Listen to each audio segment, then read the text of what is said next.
Welcome to டெக்போ solutions. இன்னைக்கு நம்ம பார்க்க போகிற டாபிக் என்னன்னு பார்த்தீங்கன்னா டிமல்டிப்ளெக்சர் 1x8 எப்படி நம்ம 1x4 அண்ட் 1x2 காம்பினேஷன் மூலமாக இம்ப்ளிமெண்டேஷன் பண்ணுறது வெரிலாக்லன்றதை செக் பண்ண போகிறோம். ஸோ ஃபர்ஸ்ட் ஆஃப் ஆல் நம்ம டிஜிட்டல் டிசைன் பற்றி பார்க்கலாம். ஸோ எனக்கு ஒரு இன்புட் இருக்குது. அந்த இன்புட் எனக்கு 8 டிஃப்ரெண்ட் இன்புட்ஸாக வெளியே வரணும். ஸோ 8 டிஃப்ரெண்ட் இன்புட்ஸ்னா 2^3 ரூல் யூஸ் பண்ணுறோம். 2^3னா என்ன? மொத்தம் 3 செலக்ட் லைன்ஸ் இருக்க போகுது எனக்கு. ஸோ ஃபர்ஸ்ட் செலக்ட் லைனை நான் வந்து 1x2 கொடுத்துருவேன். நெக்ஸ்ட் இருக்க 2 செலக்ட் லைன்ஸையும் 1x4க்கான S1 அண்ட் S0 செலக்ட் லைன்ஸாக கொடுக்க போகிறோம். ஸோ ஃபர்ஸ்ட் நம்ம 1x2க்கான கோடிங் பார்ப்போம். ஸோ நம்ம ஆல்ரெடி ஒரு வீடியோ போட்டிருக்கோம் டிமக்ஸ் 1x2ன்னு. சேம் கோடிங் தான் இங்கே வரப்போகுது, சேம் லாஜிக் தான் இங்கே சொல்ல போகிறோம். ஸோ ஒரு இன்புட் இருக்கு, ஒரு செலக்ட் லைன் இருக்கு, 2 ரெஜிஸ்டர்ஸ் யூஸ் பண்ணா அவுட்புட் இருக்கு. ஸோ நான் ஏன் 2 ரெஜிஸ்டர்ஸ் யூஸ் பண்றேன்னா எனக்கு கேஸ்ல வேணும். நான் வந்து கேஸ் செலக்ட் லைன்ஸ் கொடுக்கும்போது எனக்கு 2 இன்புட்டுமே ஏதோ ஒன்னுத்த அவுட்புட்ல பாஸ் பண்ண போகுது. இன்புட்டும் சரி செலக்டும் சரி. நான் இங்கே இந்த இடத்துல கீழே காலனுக்கு பிஃபோர் பார்த்தீங்கன்னா நான் செலக்ட் லைன்ஸ் யூஸ் பண்றேன், காலனுக்கு ஆஃப்டர் பார்த்தீங்கன்னா இன்புட் யூஸ் பண்றேன். ஸோ இந்த இன்புட் அண்ட் இந்த இன்புட் ரெண்டுமே வந்து நமக்கு டைரக்டா அவுட்புட்டோட கனெக்ட் ஆக போகுது. ஸோ நான் வந்து ஃபர்ஸ்ட் கேஸ்ல Y0ல இன்புட் தரேன், செகண்ட் கேஸ்ல Y1ல இன்புட் தரேன். டிஃபால்ட் கேஸா Y0 அண்ட் Y1 ரெண்டுமே வந்து 0 ஆகுது.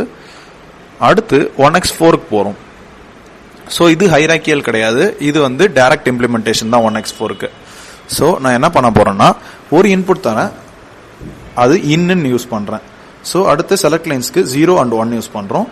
அவுட்புட் ரெஜிஸ்டர்ஸா 0, 1, 2, 3 இந்த மாதிரி மொத்தம் 4 தர போறோம். ஸோ ஆல்வேஸ் கண்டிஷன்ஸ் யூஸ் பண்றோம். ஆல்வேஸ் கண்டிஷன்ல இந்த இடத்துல பாத்தீங்கன்னா நமக்கு டிஃபால்ட் ஸ்டேட்மெண்ட் மேலேயே இருக்கு.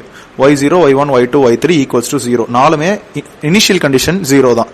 அதே மாதிரி எனக்கு கேஸ்க்குள்ள இருக்க ஏதோ ஒரு வேல்யூஸ் வரல அப்படின்னா அதர் தேன் தட் எல்லாமே எனக்கு 0வா தான் இருக்க போகுது. அதனால தான் நான் கீழே Y0 இன்னும் மட்டும் தான் ஸ்பெசிஃபை பண்ணியிருக்கேனே தவிர 1x2 மாதிரி பிகின் பண்ணி எண்ட் பண்ணல.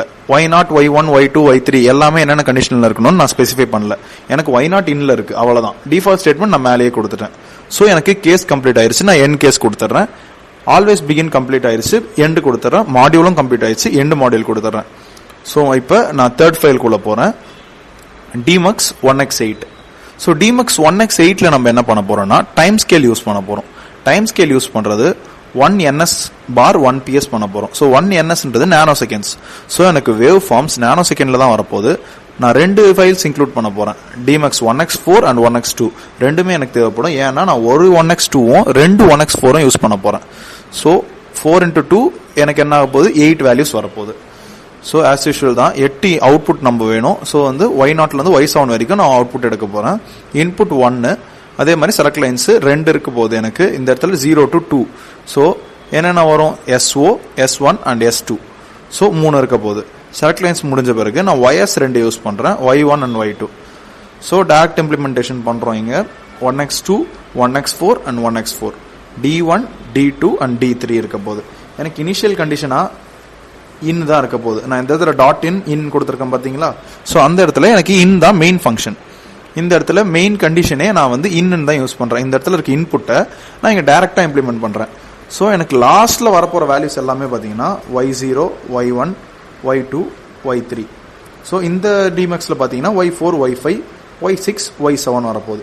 ஸோ எனக்கு 8 இன்புட்டுமே அவுட்புட்டா கன்வெர்ட் ஆயிருச்சு. நான் லாஸ்ட்ல என்ன பண்ண போறேன், ஃப்ளோ நேவிகேஷன் யூஸ் பண்ண போறேன். ரன் சிமுலேஷன் கொடுத்துட்டு ரன் பிஹேவியரல் சிமுலேஷன் கொடுக்க போறேன். லாஸ்டா அது அன்டைட்டில்டுன்னு ஒரு ப்ராஜெக்டை ஓபன் பண்ண போகுது. அந்த ப்ராஜெக்ட்ல நமக்கு வேவ் ஃபார்ம்ஸ் இருக்க போகுது. இங்க SCLன்னு இருக்கு பாத்தீங்களா, அந்த இடத்த நீங்க வந்து கிளிக் பண்ணீங்கன்னா கொலாப்ஸ் ஆன வேவ் ஃபார்ம்ஸ் நமக்கு தெரியும். 0, 1, 2. ஸோ எனக்கு மொத்தம் 3 SCL சர்க்கியூட் இருக்கு, அதுக்கான வேவ் ஃபார்ம்ஸ் இருக்கு. எல்லாமே எனக்கு டிஃபால்ட்டா கிரீன் கலர்ல இருக்கு. ஸோ எனக்கு எந்த எரரும் வரல. ஒரே ஒரு இன்புட் தான் தந்திருக்கேன். Y0ல இருந்து Y7 வரைக்கும் எனக்கு எல்லா அவுட்புட்ஸும் வந்துருச்சு. ஸோ என்னோட கண்டிஷன்ஸ் எல்லாமே கரெக்ட் ஆயிருச்சு. நான் இப்போ அடுத்து RTL அனாலிசிஸ் பண்ண போறேன். அதுக்கு ஓப்பன் எலாபரேட்டட் டிசைன் இருக்கு இல்லையா, அதை கிளிக் பண்ணிக்கோங்க. கிளிக் பண்ண உடனே ஓகே கொடுத்தீங்கன்னா உங்களுக்கு இந்த மாதிரி ஒரு ஃபார்ம் வரும். ஸோ இந்த டிசைன் தான் நமக்கான ஃபைனல் அவுட்புட். ஸோ இந்த இடத்துல எனக்கு டிமக்ஸ் 1x2 இருக்கு. இதை நீங்க கொலாப்ஸ் பண்ணி பார்த்தீங்கன்னா உங்களுக்கு வந்து ஒரிஜினல் அவுட்புட் கிடைக்கும். ஸோ இதுக்குள்ள நம்ம ஃபர்ஸ்ட் பண்ண பேசிக் 1x2 அவுட்புட் இருக்கும். ஸோ இதை நம்ம பிளஸ் சிம்பிள் யூஸ் பண்ணி கொலாப்ஸ் பண்ணிப்போம். ஸோ எனக்கு ஒரே ஒரு இன்புட், மீதி இருக்கிறது எல்லாமே எனக்கு அவுட்புட் தான். இந்த இடத்துல செலக்ட் லைன்ஸ் இருக்கு, இதெல்லாம் டார்க் கலர்ஸ்ல இருக்கு. ஏன்னு பாத்தீங்கன்னா நான் அரேஸ்ல தரேன்.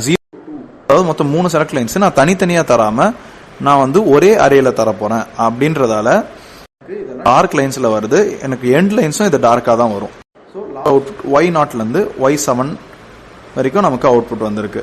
இதுதான் 1x8 implementation using 1x4 and 1x2. Thank you.